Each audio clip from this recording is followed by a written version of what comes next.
గత 40 ఏళ్లుగా ఆ ప్రాంతం అభివృద్ధికి నోచుకోలేదు. దీంతో కాలనీ వాసులంతా ఏకమై సంఘంగా ఏర్పడి కాలనీ అభివృద్ధికి ముందడుగు వేశారు. సంఘం రథసారథి కోసం ప్రత్యక్ష ఎన్నికలు కూడా నిర్వహించారు. ఈ ఎన్నికల్లో ఓటర్లు ఉత్సాహంగా పాల్గొని తమ ఓటు హక్కును వినియోగించుకున్నారు. ఇంతకీ ఈ సంఘటన విశాఖపట్నంలో ఓల్డ్ ఐటీఐ ప్రాంతంలోని సిద్ధార్థ నగర్ లో చోటు చేసుకుంది. ఇక్కడ ఎన్నికలు అధికారులు, ఎన్నికల నిర్వాహకులు, బరిలో నిలిచే అభ్యర్థులు, ప్రచారకర్తలు, ఓటర్లు అందరూ ఆ కాలనీ వాసులే. వారంతా ఓ నిర్ణయానికి వచ్చి ఎన్నికల నిర్వహణకు పూనుకున్నారు. ఈ దశలో 3 కాలనీ వాసులు తమ పార్టీ గుర్తులతో కరపత్రాలను పంచి ఎన్నికల ప్రచారాన్ని నిర్వహించారు. అనంతరం ఆగస్టు 2 ఆదివారం నాడు పోలింగ్ జరగగా కాలనీ వాసులంతా ఉత్సాహంగా పాల్గొని తమ ఓటు హక్కును వినియోగించుకున్నారు. ఏ పార్టీ అయినా, ఏ అభ్యర్థి గెలిచినా వారి లక్ష్యం మాత్రం కాలనీ అభివృద్ధి అంటున్న కాలనీ వాసులతో విశ్వభారత్ ఫేస్ టు ఫేస్. నా పేరు శ్రీధర్ అండి. నేను ఈ సిద్ధార్థ నగర్ వాస్తుని. ఇక్కడ గత 40 సంవత్సరాల్లో ఎలక్షన్ అనేది లేకుండా ఇక్కడ కమిటీ అనేది పరిపాలించింది. సో ఎటువంటి అభివృద్ధి కూడా మాకు కనబడలేదు. సో ఇప్పుడు ఏంటంటే యూత్ అంతా కలిపి మనకు ఎన్నికలు, ప్రత్యక్ష ఎన్నికల ద్వారా ఎన్నుకున్నాం.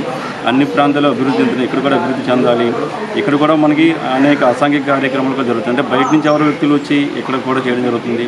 సో మనకు సీసీ కెమెరాలు కానీ మిగతా సౌకర్యాలు కానీ లేవు. సో అవన్నీ మనం సాధించుకోవాలనుకుంటే ఒక ప్రజాస్వామిక ఎన్నుకోబడిన కమిటీ ద్వారా అవుతుందని చెప్పి మేమంతా నిర్ణయించుకోవడం జరిగింది.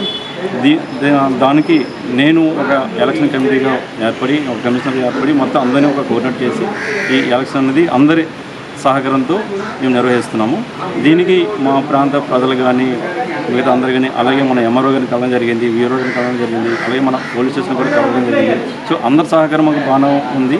సో అందరి సహకారంతో మేము ఈరోజు ఎన్నికల్ని నిష్పక్షపాతంగా నిర్వహిస్తున్నాము. అలాగే ఈ ఎన్నికల ప్రక్రియ కూడా మేము గత 1 month నుంచి ఒక ప్రాసెస్ వైజ్ మనం చేస్తాం. ఇంటింటికి కూడా మేము షెడ్యూల్ కూడా ఒక పాంప్లెట్ ద్వారా పంపడం జరిగింది. మన సచివాలయంలో కూడా వాటర్ లిస్ట్ పంపడం జరిగింది. మళ్ళీ వాటర్ లిస్ట్లో ఏమైనా సవరణలు ఉన్నా సరే దాన్ని కూడా మళ్ళీ మేము చేసి పని లిస్ట్ కూడా అందరికీ పంపడం జరిగింది. సో ఈ ప్రతి ఇంటికి కూడా పంపడం అనేది నేను ఇంతవరకు మీరు చూసి ఉంటారు. సో ఇక్కడ ప్రతి ఇంటికి కూడా మేము ఎలక్షన్ ఎప్పుడు అవుతుంది, నామినేషన్ ఎలా అవుతుంది అన్నీ కూడా ఒక ప్రక్రియ కూడా మేము చెప్పడం జరిగింది ఒక పాంప్లెట్ రూపంలో. సో ప్రజలు కూడా, ఎందుకంటే ఇదే మాకు ఈ కాలనీ వచ్చిన తర్వాత 40 సంవత్సరాల తర్వాత మొట్టమొదటి ఎన్నికలు జరుగుతున్నాయి. సో దీనికి అందరి సహకారం లభించడం మాకు చాలా సంతోషదాయకం. సో మేము కూడా అందరి సహకారంతో ఈ అన్ని ప్రాంతాల్లో మా ప్రాంతం కూడా అభివృద్ధి చెందుతుందని మేము ఆశిస్తున్నాం. Thank you sir. ఈ వార్డుకి సంబంధించిన ఓట్ బ్యాంకింగ్లో టోటల్ ఎంతమంది ఉన్నారు? గత 40 సంవత్సరాలుగా జరిగిన అభివృద్ధి, ఇప్పుడు మీరు ఓటు బ్యాంకింగ్ వల్ల అభివృద్ధి ఏ విధంగా చేద్దాం అనుకుంటున్నారో తెలియజేయండి సార్. ఇక్కడ మొత్తం బర్మా గాంధీ పూర్వం మనకి 242 క్వార్టర్స్ అనేది గవర్నమెంట్ అప్పుడు ఇవ్వడం జరిగింది. సో ఇప్పుడు ఇవి 650 వరకు ఇల్లు కట్టడం జరిగింది. అంటే 1+2, 1+3, 1+ అలా 3 అలాగా. సో అలాగే మేము ఇక్కడ ఓటింగ్ అనేది మొత్తం 447 అనేది ఓట్లు ఇచ్చాము. అవి ఎవరికంటే సొంత ఇల్లు ఉండి వాళ్ళకి ఫ్యామిలీ ఉంటే, అంటే ఒక సొంత ఇల్లు ఉండి 5 ఒక ఫ్యామిలీ ఉంటే 1 ఓటు వేస్తున్నాం. అలాగే 5 ఓట్లు ఇవ్వట్లేదు. అలాగే ఆ ఫ్యామిలీ డివైడ్ అయ్యి 2 ఫ్యామిలీ 3 ఫ్యామిలీ ఉంటే ఒక 3 ఓట్లు వేస్తాం. అంటే ఒక ఫ్యామిలీ సెపరేట్గా నివసించి ఓన్ హౌస్ ఉంటే 1 ఓటు మాత్రం ఇస్తున్నాము. ఆ విధంగా 447 ఓట్స్. అంటే యాక్చువల్ మన అసెంబ్లీ ఎలక్షన్ దాన్ని చూసుకుని ఈ కౌంట్ అనేది నియర్లీ 2000 ఓట్స్ అనుకోవచ్చు దీన్ని. సో దాన్ని మేము 447కి కుదించాము. సో ప్రస్తుతానికి అయితే మేము ప్రెసిడెంట్కి ఎలక్షన్కి మేము జరపడం జరిగింది. ఎందుకంటే 40 yearsలో ఈ ఓటింగ్ లేదు. సో అన్నింటినీ పెట్టడం వల్ల కన్ఫ్యూజ్ అవుతుందని చెప్పేసి మేము ఫస్ట్ ఒక ప్రెసిడెంట్కి వెళ్దాము.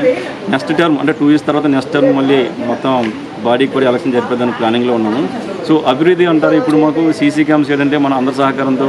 సో ఒక కమిటీ ఉందంటేనే ఎవరైనా ముందుకు వచ్చి మనం సపోర్ట్ చేస్తారు. ఏ కమిటీ రాకుండా మేమంతా కలిపి మాకు కొంతమంది ఉన్నారు. సో మేమే ఒక సపోర్ట్ చేసి ఒక ముందు ఇమీడియట్గా కొన్ని సీసీ క్యామ్స్ పెడదాం అనుకుంటున్నాము.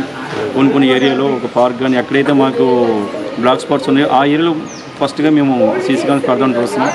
తర్వాత దశల వారీగా అందరి సహకారంతో మేము ముందుకెళ్దామని చూస్తున్నాం. గత కొంతకాలంగా ఇక్కడ ఎనామస్గా ఎన్నుకోవడం జరుగుతుంది. దానివల్ల ఏంటంటే అభివృద్ధి అన్నది కుంటుపడుతుంది.